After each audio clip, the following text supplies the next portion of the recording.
Do you think you created Stephen to hide from all the awful things you feel you've done in your life? Or do you think Stephen created Mark to punish the world for what your mother did to you?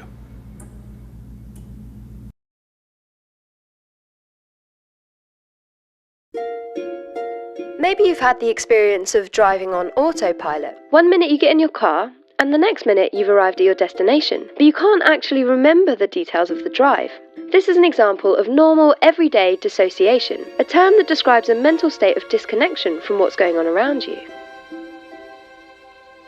Dissociative identity disorder can be broken down into two types: covert dissociative identity disorder and overt dissociative identity disorder. By far the most common type, covert dissociative identity disorder, occurs when a person experiences sudden and dramatic shifts in the way they perceive, think, or feel, as if they've taken on characteristics of a different person or people. Some people with covert may hear that person's voice and feel that it's speaking to them. Stephen, I can save us. Those with covert dissociative identity disorder are usually aware that their experience is unusual and may feel disoriented and powerless to understand their moods and behaviour. My body wants to get up and wander about. You know, like it has to get the 10,000 steps in. On the other hand, those with overt dissociative identity disorder outright assume two or more distinct identities, sometimes called personalities or alters. The identities are distinct because they tend to talk and act differently than the original person. These alternate identities completely take a person's body and mind, suppressing all other identities temporarily. Those with overt dissociative identity disorder aren't always aware that this is happening, and may report forgetting whole portions of their day. What? I thought we said Friday, today. Welcome to Sunday. And it's not unusual for some people to have a period of fugue and suddenly find themselves in a different town or city. Having overt dissociative identity disorder can potentially endanger the person, especially if one identity engages in self-mutilation or risky behaviour. The prevalence of suicide among those with the condition is very high, with almost 3/4 attempting suicide at least once in their life. A lot of people seem to be quite confused about how we can hear each other, how communication works between alters. Hello, man in the mirror. Because DID involves amnesia, which is memory loss between the parts and alters that front. How come sometimes when we switch, an alter who has just come forward, come to front, seems to know what was going on before they switched out? Alright, do it. Take control for now. How can this happen when there should be complete amnesia? Now, it is possible for an alter to be closer to or further away from the front. The closer to the front you are, the more likely it will be that two alters can be co-conscious. That means that they are still separate alters. They are not the same person, but they are both aware of what's going in the body, but they have cooperative control. It would be kind of like sharing a driving seat in a car. We made a deal, but that deal didn't involve you getting Layla and us killed, did it? Now, when you're experiencing someone else's thoughts, feelings, or emotions, I like to call this bleeding. It's as if one alter's thoughts or feelings are bleeding out of them and into you. Mom's death in Shiva 2 months ago. This was the moment our lives started bleeding into each other. Sometimes you'll be overwhelmed with a feeling and it will feel alien to you. And sometimes you can be like, the body's crying. Why is the body crying? I'm not upset, but you'll have tears coming out of your eyes. That is another reason that it can be very difficult occasionally to tell who's fronting. It's just a memory. It's just a memory. Damn it, Stephen. Dissociative disorders often develop as an attempt to adapt to severe or prolonged trauma.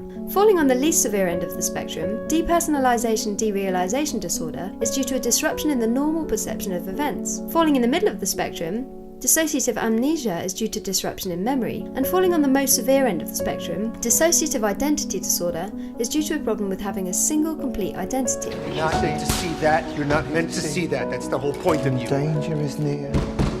Stephen Grant has no fear. But in a nutshell, if a child is in situations where toxic stress is continually activated outside of their windows of tolerance and it isn't soothed, that trauma is going to shape how the brain therefore copes. This is all your fault! You're gonna learn. The point of me wanting to be your stress ball. All this time I thought I was the original. Bloody hell. Look at the state of this place. What does it matter? What, you want to remember the truth?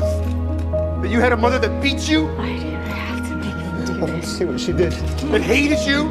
That made your life a living hell? Ultimately, dissociative disorders are a coping mechanism.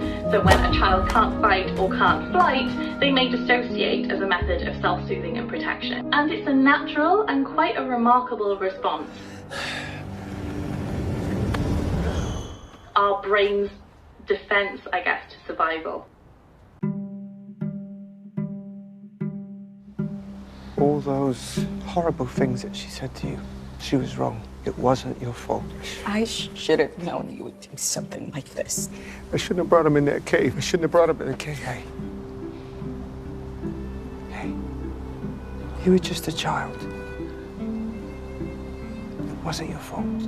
Treatment for dissociative disorders typically involves psychotherapy so people can process the trauma safely. In the case of dissociative identity disorder, the goal of therapy is to facilitate fusion of identities, where a person's personality states are integrated and the person feels more whole. As alters heal and come to terms with their abuse or trauma, it kind of defeats the purpose of the brain having separated them off.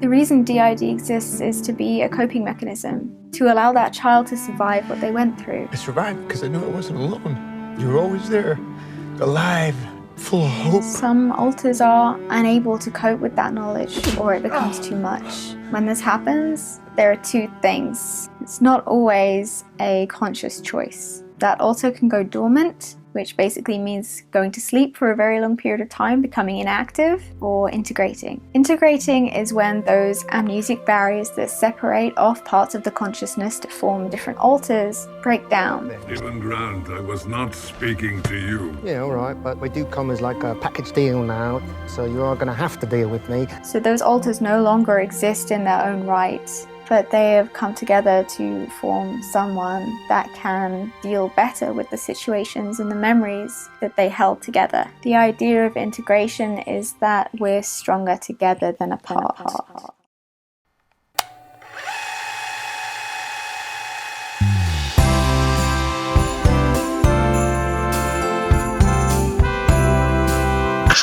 So yes, that was the Moon Knight video. I did something a little bit different, where I went with creating a montage of various far more reputable sources and experts explaining dissociative identity disorder, and used the show as a means of both articulating and as a subject of the analysis and discussion. Because I don't really have much to say about the show. I liked it well enough. I thought episode 1 was great, episode 2 was good, episode 3 was meh, episode 4 was but then episode 5 was fantastic, and episode 6 was pretty good, like it was fine. My big positive was easily Oscar Isaac's bloody performance. His charisma single-handedly lifted the entire show from just being, you know, just right, to being genuinely effective as a piece of drama. Like, I got genuinely choked up when Stevie fell off the boat and seemingly died. I was like, oh my god. It's the same actor doing two characters, and I'm almost crying when one of them dies. My big negative, though, was the Indiana Jones middle bit digression. On a broad level, I dug the idea that we spend 2 episodes in Stevie's life, then 2 episodes of Mark's, but the middle chunk in Egypt prioritized exposition way over the drama of someone dealing with their alter, and that for me sucked out a lot of the mystique and tension that made the beginning so strong. And also, it's like all the Egyptian mythology in Khonshu, there's no like mystery, they just show you and explain to you absolutely everything in the most sort of upfront and unambiguous way. But then episode 5 I thought was so amazing that it completely lifted the entire show for me. So ultimately, I guess I'm excited for more Moon Knight in the future, I guess.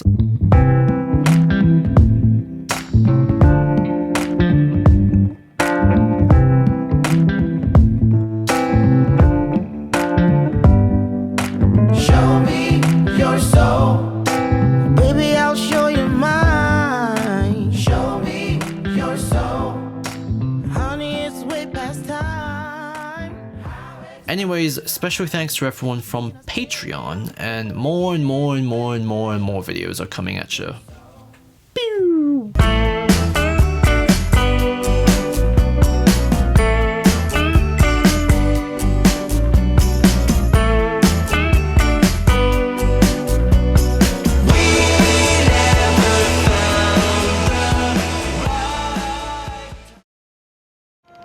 She's got my back. Oh, you in love? Oh, you're in love with my wife? I appreciate your concern, mate. I really do. You lay one finger but on her. we've got it from here. I swear to you, Stephen, I swear If I need like a recipe for a